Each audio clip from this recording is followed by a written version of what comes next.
right, friends, welcome to our business mastermind, and thank you so much for being here. As usual, we are gathering to think about leadership, to think about how we do things, how to do things better, how we can improve our leadership, and reminding ourselves that a mastermind is different than just a class. A mastermind has interaction and is an opportunity for us to share good ideas.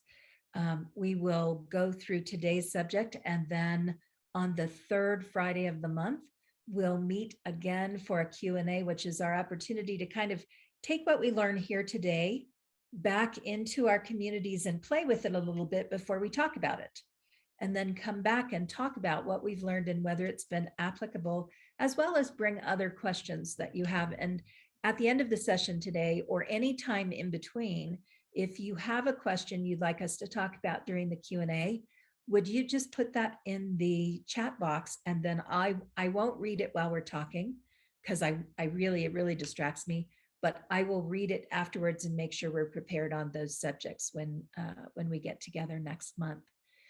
So where we left off last month was we were talking a little bit about conflict resolution, and this model, which we now learned is from a book whose title has changed.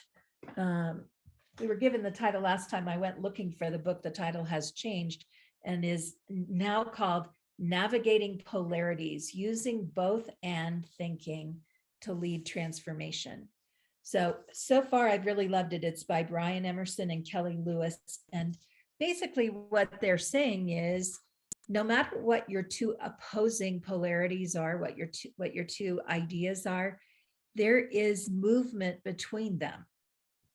There is some kind of movement between them that happens here where they cross purpose there. And if you can look for the commonality between the two sides, then you have a place to begin a conversation. So we talked about the subject of tradition and evolution when we were together last time, and that those seem very far apart, and yet they come from hearts that are really committed to the growth and stability of the community.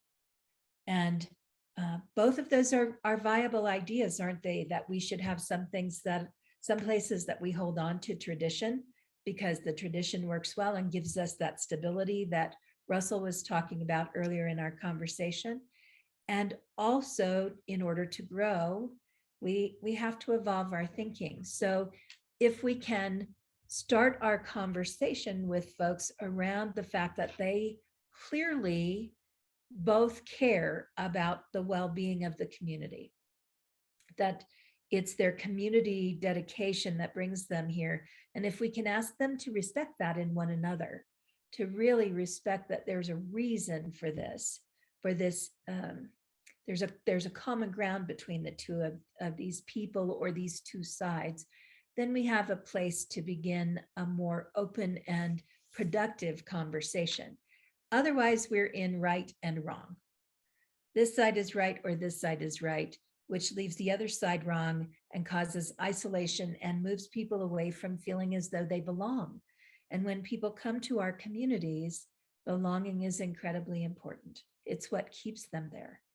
A sense that they belong, that this is their home, their spiritual home, their safe place, the place that they bring their tender heart, the place that they bring the pain that they experience, and sometimes the place that they celebrate as well. But more often than not, church is the place that they come in a very vulnerable state.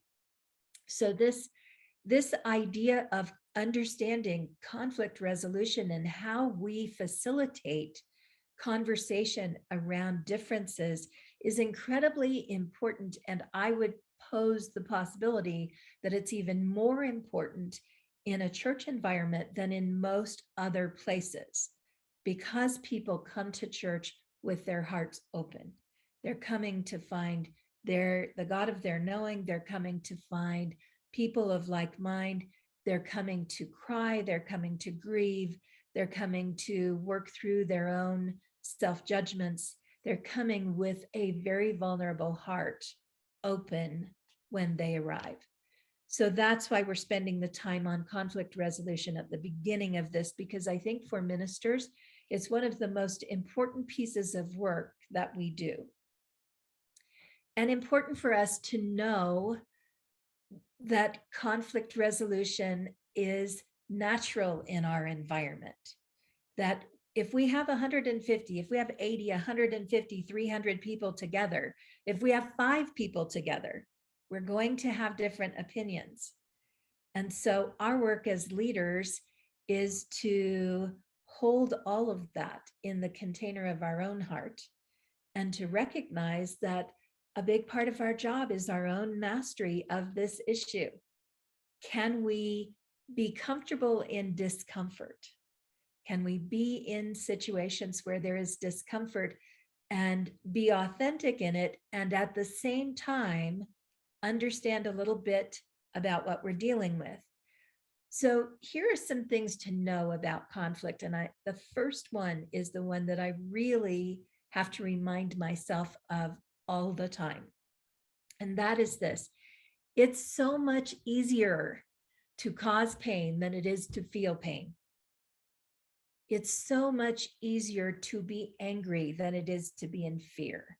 It's so much easier to be frustrated than it is to feel rejected or unseen or unimportant. So, because it's so much easier to cause pain than it is to feel it, most of the time, people who are coming out in angry and hostile ways can be assumed to be in pain somehow, to be feeling something. Part of our job is to look past the opening behavior and try and get underneath it to find out what pain is being avoided, what is going on for those people, and why are they angry more than what are they angry about. We have a habit in our society of rewarding outrage with attention. It calls us, doesn't it? If somebody is yelling in the hallway, we're going because we have to stop the yelling in the hallway. Or if somebody is in our office and really upset with someone else, we often will reward them with our ear. Outrage is effective. Anger is effective for getting attention. So another question that we need to ask ourselves when someone approaches us in an angry way is, have I failed to give them my attention? Is this the only way they're able to address this problem? Can I assure them that we're going to work on this problem and de-escalate by doing that? And sometimes for me, that happens when I need to say, you brought this to me a month ago, and there have been so many things going on that you're right, I haven't been able to get back to you. Let's get some real time on the calendar right now so we can resolve this issue. Because we're all busy. We're all really busy. We have a lot going on. So important to ask yourself if this problem has come up before and you have given it your heart, if you've given this person good attention, and if not, who has not? Why do they need to be so loud to get the attention that they want? Sometimes it's family of history, family of origin stuff. So it's not always what's happening in the church. It's a sense that nobody really cares what they say. And I've had that. I've had someone actually tell me in a class that I'm teaching, people always ignore me. She told me right after I failed to acknowledge her in the group, after I'd gone around the whole group and missed her. And she was very frustrated. I could see it. And she thankfully stepped in and said, why is it nobody ever sees me? I'm here. And I thought, okay, mental note, got to pay attention, need to acknowledge this person.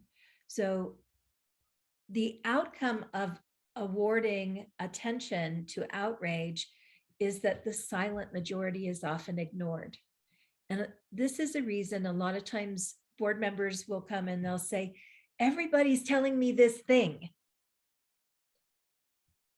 Who is everybody? How many is everybody? Is it 2? Is it 3? Is it 5? Can we get them all together? Can we talk about this together? Can we work on this as a team rather than having one person be the voice of it? We need to know and identify how big a problem is in our community.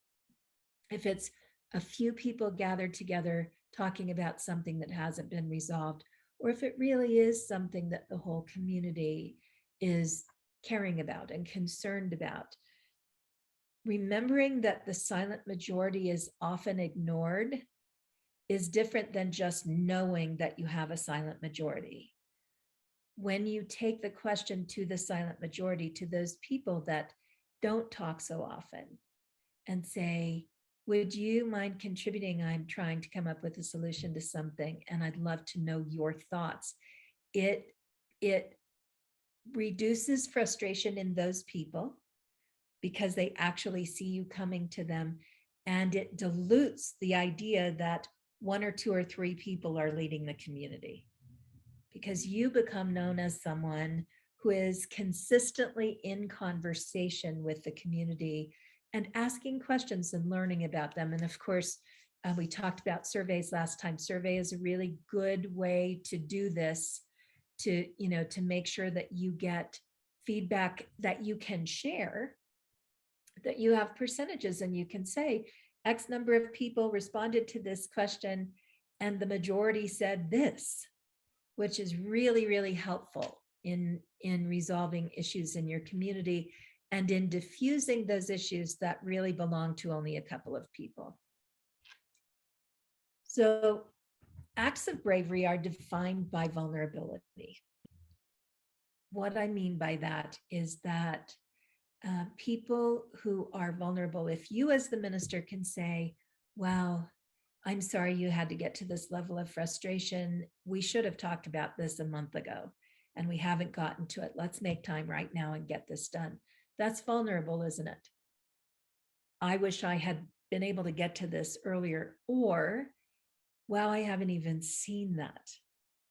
When somebody comes to you in a vulnerable state about something that's going on, my feelings are really hurt by this. I feel really rejected around here. I feel like nobody cares how I feel. Those are very brave moments for someone, and important times to acknowledge courage, rather than saying, gosh, I don't think anybody feels that way. I think they really love you. Maybe you're misunderstanding. Could be true. They may be misunderstanding.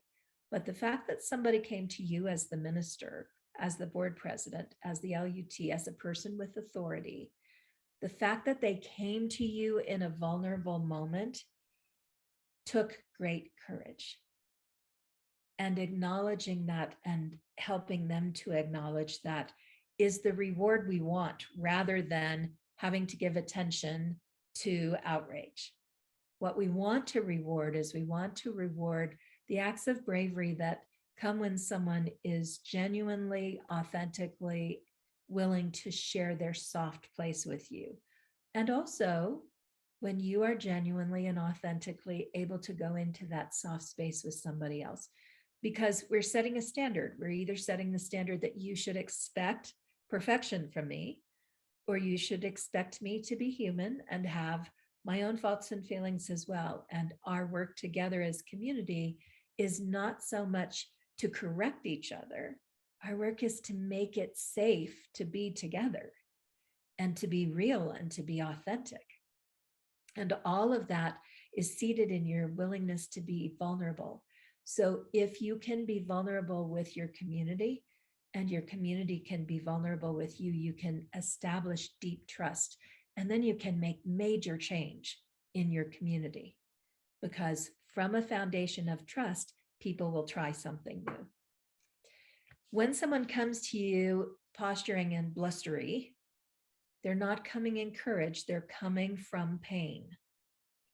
This is, can I intimidate you? Can I force you to do something? How loud do I have to be for you to see the pain I'm in? So being able to understand that is important, because as ministers, earlier we were talking about people coming to the church, coming to the spiritual center with their hearts in their hands and open and vulnerable.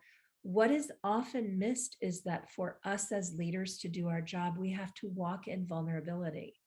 We have to walk with our hearts open. Our job is to help people to feel love and belonging and acceptance. And so when someone is posturing and they're big and they're puffed up and I don't know if you guys have had that, but I've had somebody stand this close to me in their loud. When somebody is doing that, there's a motivating force underneath. And obviously, our first step is to make ourselves safe. So it's completely okay to say, I'm really willing to talk to you about this, but not in this way. Really willing to have a conversation with you, but I'm not willing to be yelled at. I'm not willing to be demeaned. I'm not willing to be physically intimidated. So if you would like to sit down and have a conversation, I really care about what you're feeling. And if you can remember what your job is in that moment, it's helpful. That's why we want to talk about this beforehand, because when it happens, you're not going to see it coming. It's going to happen all of a sudden. Somebody is going to spout off right in front of you all of a sudden. And you're going to need to either step in between them and another person, or you're going to need to allow safe space and still hold standards. So I have seen this, an example would be, I have seen this around the board table where someone is intimidating and angry and loud. And in this case that I'm thinking about, it was about a new dishwasher. So often these things are not about big subjects, but this was about getting a new dishwasher and all the reasons we shouldn't get a new dishwasher, and people feeling like we did need a new dishwasher, and one particular person really trying to drive their agenda. And in that board environment, it was important for me to ask everyone for a moment of stillness and to reset the standards. Let's talk about this. We have an agreement amongst each other about how we'll be and who will be with one another. In the board, you have an opportunity to set all of those standards beforehand, because you do that during your board training. In your community, unless you teach about this, you don't have the standards in place. So being able to teach about conflict and differences of opinion and how you will interact with one another sets the standard of expectation, so that when you hold people accountable to what you agreed on, they know what the expectation is because you speak to it often. And speaking to it often can very simply be a statement that, one of the things I really appreciate about this community is our commitment to being authentic and kind while being truthful with one another. In your conversations, you are setting standards. In your Sunday lessons, when you have everyone together, you are setting expectations for what the community is about. And doing that mindfully and consistently is the foundation you need for the trust you want to be able to make change, to be able to move people through difficult times, to be able to handle crisis when it comes up. If they trust you, they will handle the crisis the way you move them through it. If they don't trust you, it's much more difficult.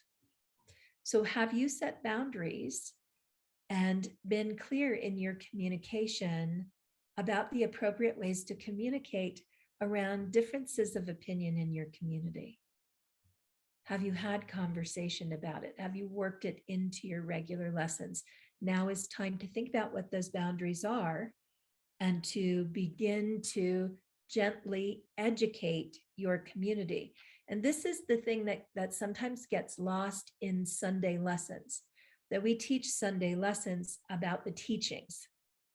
And sometimes we fail to train our community to be good community.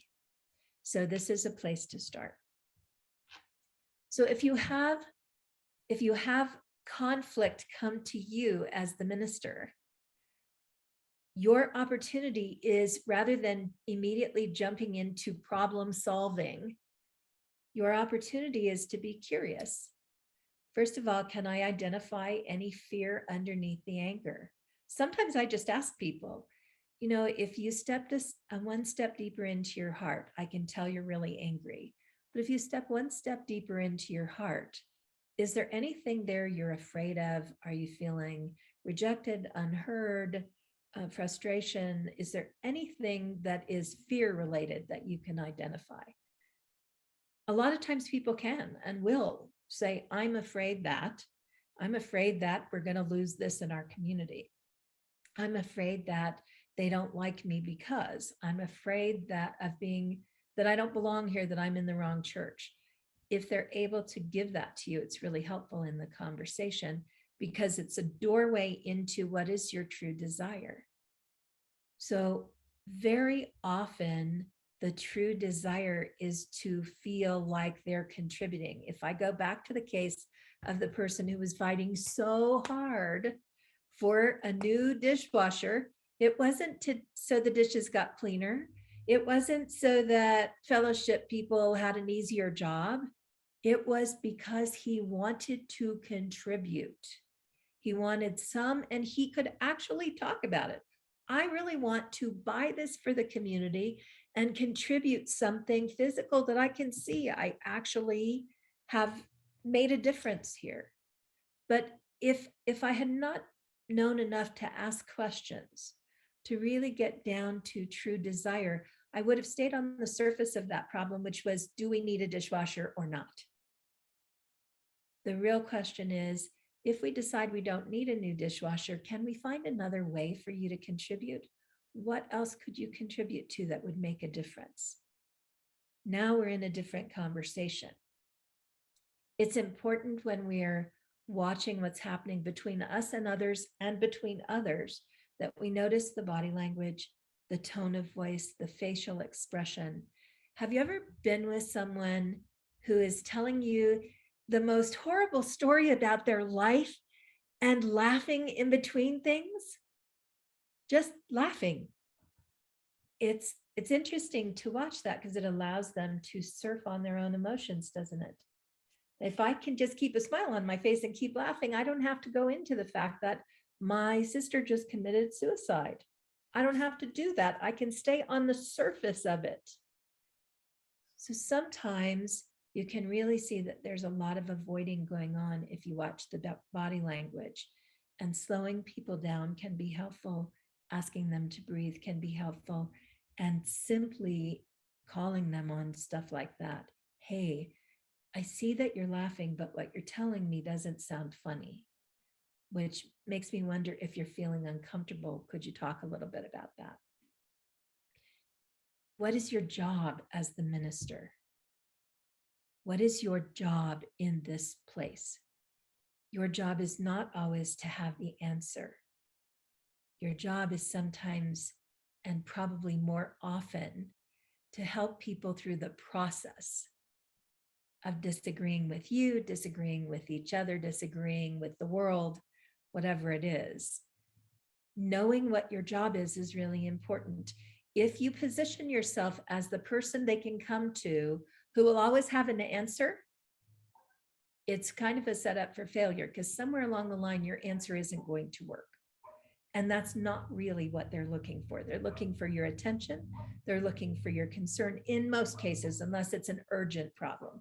In most cases, they're looking to be heard.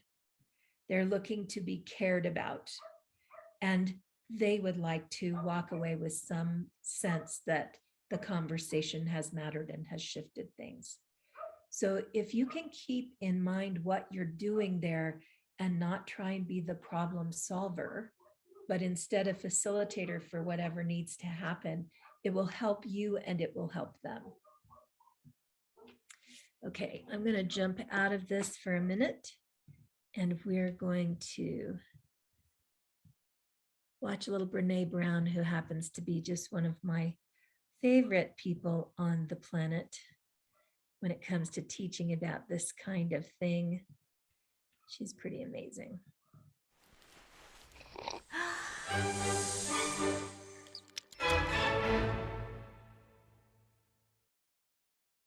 How many of you are blamers? How many of you, when something goes wrong, the first thing you want to know is whose fault it is? Hi, my name is Brene. I am a blamer. Let me just tell you this quick story. So this is a couple years ago when I first realized the magnitude to which I blame. I'm in my house. I have on white slacks and a pink sweater set, and I'm drinking a cup of coffee in my kitchen. It's a full cup of coffee. I drop it on the tile floor. It goes into a million pieces, splashes up all over me. And the first, a millisecond after it hit the floor, right out of my mouth is this: damn you, Steve. Who's my husband? Because let me tell you how fast this works for me. So Steve plays water polo with a group of friends. And the night before, he went to go play water polo. And I said, hey, make sure you come back at 10, because I can never fall asleep until you're home. And he got back like at 10:30.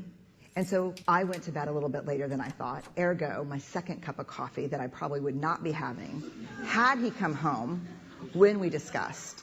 Therefore, and so the rest of that story is I'm cleaning up the kitchen. Steve calls, caller ID. I'm like, hey. He's like, hey, what's going on, babe? What's going on? So I'll tell you exactly what's going on. I'm cleaning up the coffee that spilled all, like dial tone. Because he knows. How many of you go to that place when something bad happens, the first thing you want to know is whose fault is it? I'd rather it be my fault than no one's fault. Because why? Why? Because it gives us some semblance of control. But here, if you enjoy blaming, this is where you should stick your fingers in your ear and do the na thing, because I'm getting ready to ruin it for you. Because here's what we know from the research. Blame is simply the discharging of discomfort and pain. It has an inverse relationship with accountability. Accountability, by definition, is a vulnerable process. It means me calling you and saying, hey, my feelings were really hurt about this, and talking. It's not blaming. Blaming is simply a way that we discharge anger. People who blame a lot seldom have the tenacity and grit to actually hold people accountable, because we expend all of our energy raging for 15 seconds and figuring out whose fault something is. And blaming is very corrosive in relationships, and it's one of the reasons we miss our opportunities for empathy. Because when something happens and we're hearing a story, we're not really listening. We're in the place where I was, making the connections as quickly as we can about whose fault something was. So the reason I wanted to bring that up is because if you are a problem solver, one of the first ways that we find the problem is we figure out whose fault it was. Who did it? Who do I need to talk to? What is in front of me? How do I change this? And blame is something that, as we're growing up, often makes us safe. If I can figure out whose fault it is, then I am safe again. I no longer have to, whoever did it, we'll hold them accountable, and we can get on with our life and not worry about things. So I'd love to know, what did you notice about the video? And do you consider yourself a blamer? Do you blame people, or do you handle things differently? And if you do not blame people, what do you do when someone comes to you in conflict? And there's no right or wrong answer, so I'd just love to know your thoughts about it. I think I'm much more of a blamer toward myself. It's much more about what I did wrong, what I messed up, how I was the cause of that problem. I'm far more forgiving and really approach others differently than I do myself. So usually it's for me to have to work through, okay, I just blame myself. Is that really true? Was I really the cause of that? Was that my responsibility in whatever I'm trying to place the blame on? That's a really good question. It's a good peacekeeper technique to blame yourself. Must have been my fault. Now nobody can be upset, right? So it's a good peacekeeper technique, valuable to ask yourself how important the peace is. And, we do the most amazing things to avoid being uncomfortable instead of just going, wow, this is uncomfortable. All right, let's work through it till it's not uncomfortable anymore. So good observation. Robert? You're making me think what I do. Um, most of the time, it's just take the time to listen and let it play itself out. But I have a background in the corporate world of being in a factory with union representatives that were trained to use these techniques the other way, to get what they wanted by screaming and hollering, by finding little things to make bigger, that type of thing. And so that experience plays in here. But the truth is, a lot of times I'll just sit and I'm wondering if it's because I don't know what to do, or I'm really consciously letting it play out to see where it goes. I will ask sometimes, what's really this all about? What's going on? Like an innocent question. Okay.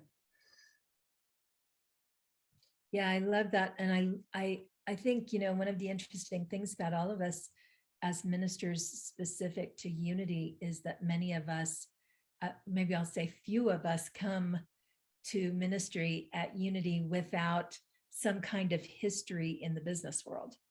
We don't bring in a lot of very young ministers.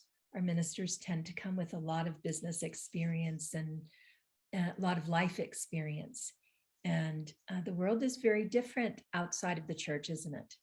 Yes. So, Yes. we can be very conditioned to finding the answer to the problem rather than noticing the healing opportunity in the process. Yes. Yes. Yeah.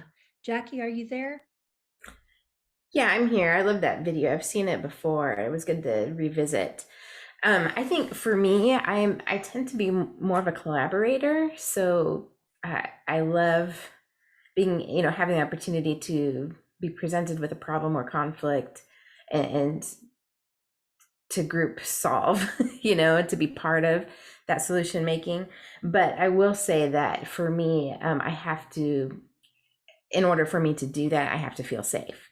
So in instances, so it more shows up in my personal relationships where I don't feel safe, then absolutely blamer, because for me, that's very much tied to what you were saying about, childhood stuff. And, in the Enneagram, my subtype stacking, social preservation or self-preservation is first. So it's tied to that personal safety. So I need to find what the source of the problem is outside of me in order to find that safety before I can proceed. Yeah, that's great observation too, that sense of safety. How do we make it safe wherever we are, whether it's in our relationship, it's with our kids, it's with our spouse, it's with a friend, it's with our community. What can we do in a moment of conflict to create safety? Can we actually talk to that?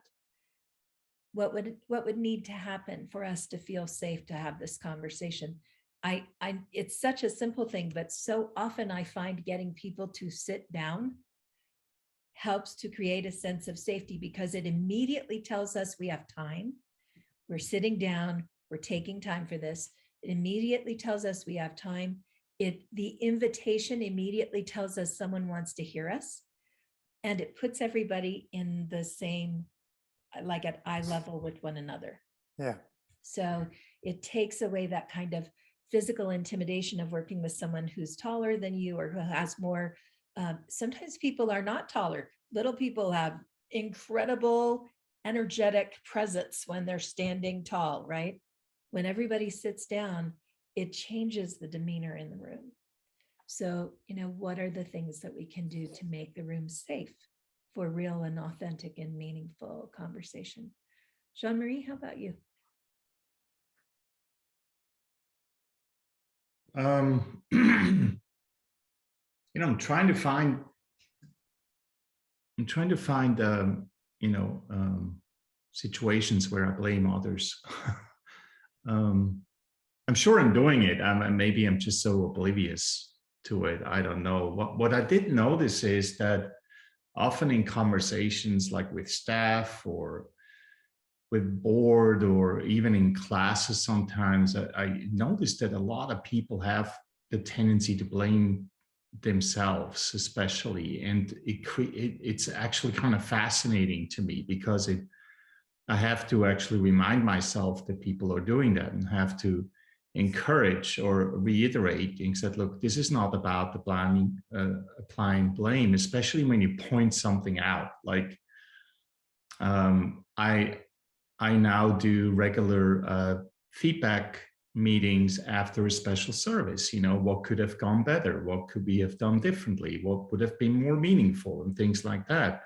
And I constantly have to remind, except, look, this is not blame, because you can feel sometimes, see it in people's faces, how they take it. So it's like the I don't know. I haven't, I don't want to blame it on culture, but part of it is really it. It's like the way looking at something very, you know, let's just look at it without assigning anyone blame or any fault or anything. Let's just look at it so we can do it differently. So that's kind of like the context within which I've seen blame happening.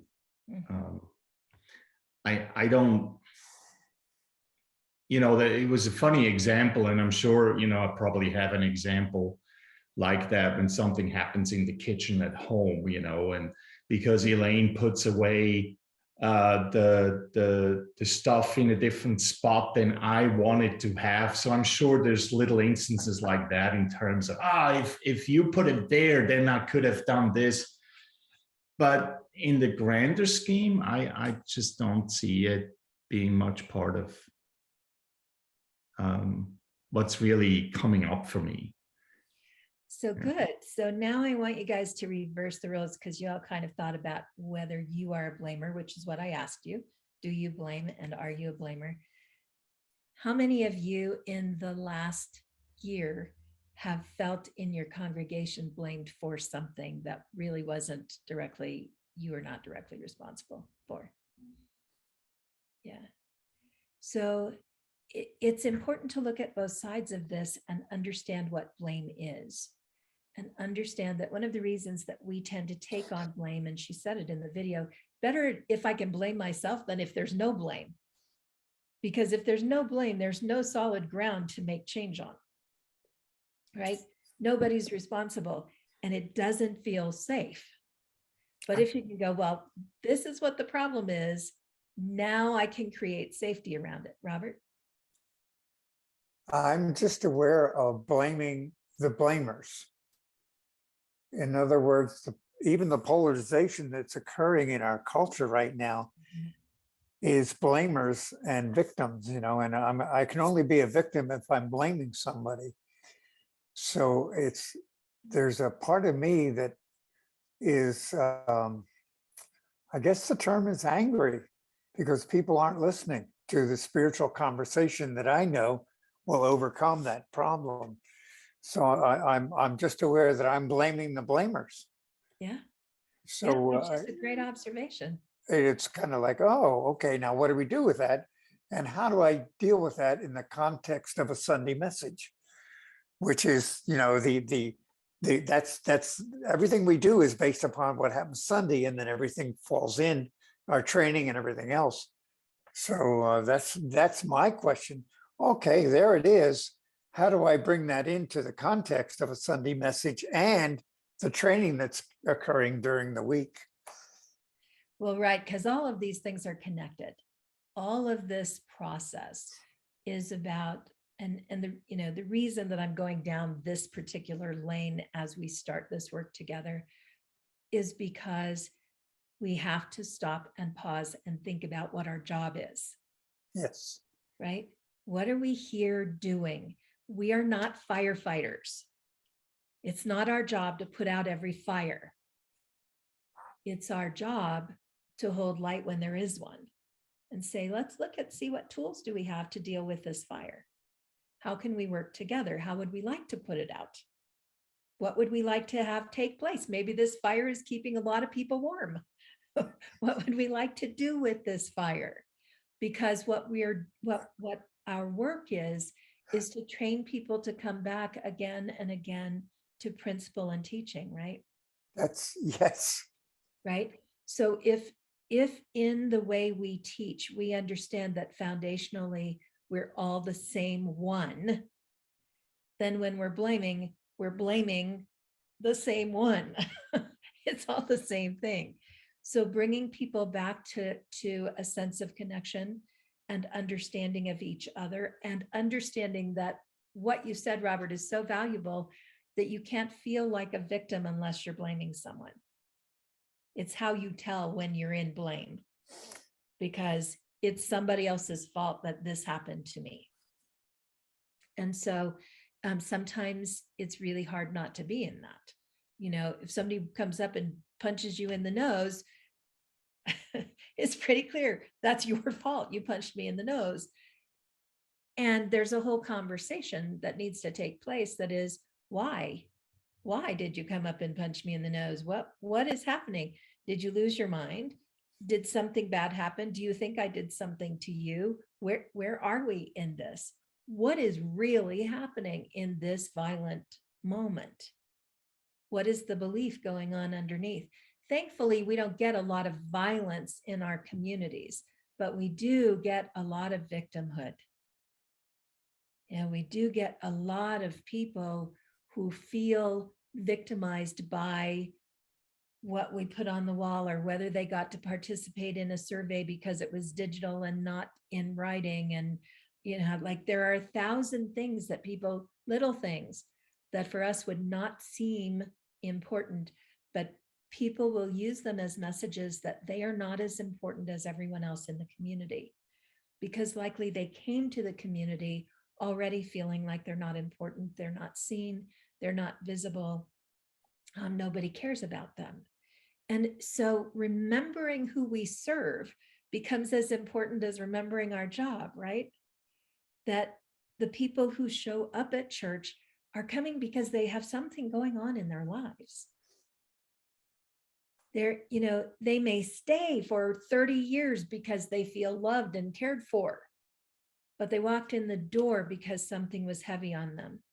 Something was there. And we do get those few who come in because mom raised them in church and it feels like they should bring their kids now. But a very large percentage of people who show up in our communities are coming because they're already in hurt. They're already feeling victimized by something. So to teach about blame and about shame and about good conversation and about asking the right questions, this stuff becomes really, really valuable to what people are confronting in their own lives. When you say to yourself, Robert, how can I work this into a Sunday lesson? All of the 5 principles can apply to this conversation, right? How we think, how we meditate and pray, what we believe about our interconnection with one another, what we believe about ourselves as a result of that interconnection with the divine, and the action that we choose to take.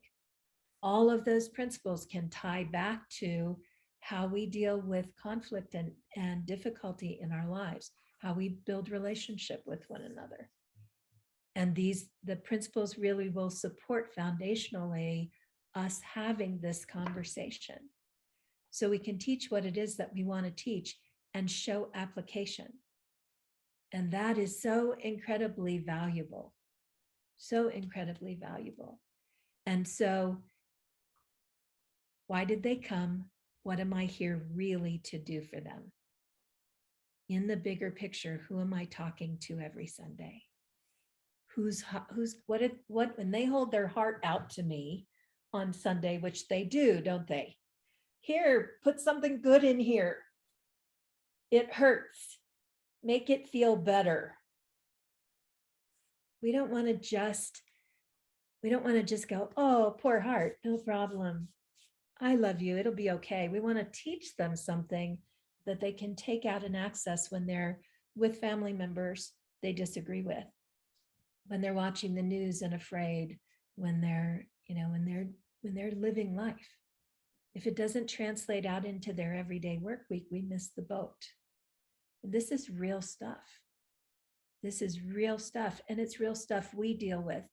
Somebody is going to come to you and blame you for something. They're going to come to you and go, and your Sunday lesson would have been so much better if you would have talked about this. Yeah, they're going to say things that feel blaming and critical and judgmental because they're discharging pain in their life. And if you can remember they came with pain and they're discharging pain, it will make it easier for you to not take it personally. Then you're able to say, thanks for letting me know about that. I'll keep that in mind next time. Whether you ever think about it or not, you're able to respond to them lovingly and not walk to your office, close the door and go, that person always has something to say. Because we build that resentment, don't we? We build those resentments. So these are just important things to consider. So what do we do instead of blaming? We ask questions. We ask, tell me more about this. When did this start? How long have you been carrying this before you actually became brave enough to talk to me about it? And thank you for your bravery, by the way. How long have you been carrying this? If this thing were different, how would it affect you? What's happening right now because it is the way it is? Why is it hurting your heart? What makes you feel rejected? And also to notice sometimes that you are being rejected. Someone, just because we're all in the same community doesn't mean that everybody has to like everybody. So being able to say, how can we better deal with rejection? If one person is rejecting another, how can we better deal with that? And what are your grounds? What do you allow and what do you not allow? These are important questions too. To get into a collaborative conversation, well, let's brainstorm a little bit. I can tell this is really uncomfortable for you. Let's brainstorm a little bit. What kind of things are you thinking might be solutions? Get them now you are turning their conversation in a different direction from victim to creator. What could we do differently? And to show empathy. Empathy doesn't mean to referee and say you're right and they're wrong, but to say, I can understand why this is challenging you, especially with what you're telling me and what your beliefs are about it. I can really understand why you're having a hard time. Let's work. We can find a solution to this. We can find a way to make it some better. We may not be able to solve it completely because sometimes people have different opinions. And sometimes in churches, we have to, as ministers, make the hard decisions. We had a sweet, lovely woman, transgendered woman in our community, and another woman in our community who thought it was an atrocity. And no matter how we tried to talk through it, she was not going to change her mind. And it's okay to say that I am not going to move someone out of the community because of their choice in lifestyle. So either I can help you work through this, or this may not be the right place. It's when you're collaborating on solutions, sometimes no, or we can't do that, or that's not an answer I'm willing to live with, are real, authentic answers for your community. Sometimes the solution is you have to understand this problem isn't going to go away. This thing you identify as a problem because it's not a problem for us. So it's challenging. This is all challenging and so incredibly important. And if you can't be calm in that moment, if somebody attacks you, jumps at you, hollers at you, it is absolutely fair game to say, I need to take a break before I respond. to step away from the board table, to step away from your office, to step away from an employee or a partner and walk around the building, to do whatever you need to do before you respond, to calm down and come back to curiosity. And sometimes for me, that takes a 10-minute walk. Now, I'm going to be back in 10 minutes. I need to just clear my head of other things, and then I can respond to this. I would rather have them offended that I took 10 minutes than handle it poorly. So giving yourself that out and just remembering when you feel uncomfortable in something and you're not at your best, the best gift you can give to the people you're talking to is to take a moment, clear your head, and remember why you're doing what you're doing, and then come back to it. Makes all the difference in the world. This is one of my favorite Brené Brown quotes, and I'll finish here today. Connection is why we're here. It is what gives purpose and meaning to our lives. The power that connection holds in our lives was confirmed when the main concern about connection emerged as the fear of disconnection. The fear that something we've done or failed to do, something about who we are or where we come from, has made us unlovable and unworthy of connection. And that belief often comes when we are scolded by parents, doesn't it? Early in our understanding of the world. We are connected to these people who are our very lifeline, who then say, go to your room, I can't talk to you right now. I'm not, what you just did is awful. Take a step out. I can't talk to you about it. Or who berate you or whatever. There are lots of different levels of parenting that tell us that what we really need to be afraid of is disconnection. That we are not safe if we are disconnected. So understanding that and understanding when people come to church, they are looking for deep connection. And how we handle conflict is critically important to them being able to find what they came for and to building a community of belonging and interaction and collaboration. Okay. I appreciate your time. I appreciate your conversation and your vulnerability. I want to invite you, please, if you have a question that you'd like us to talk about in the Q&A, to put it in the chat box now. I'll leave it open for a minute so you can do that. And I will see you back here in 2 weeks for open conversation. I'm looking forward to the time with you. I'll see you then.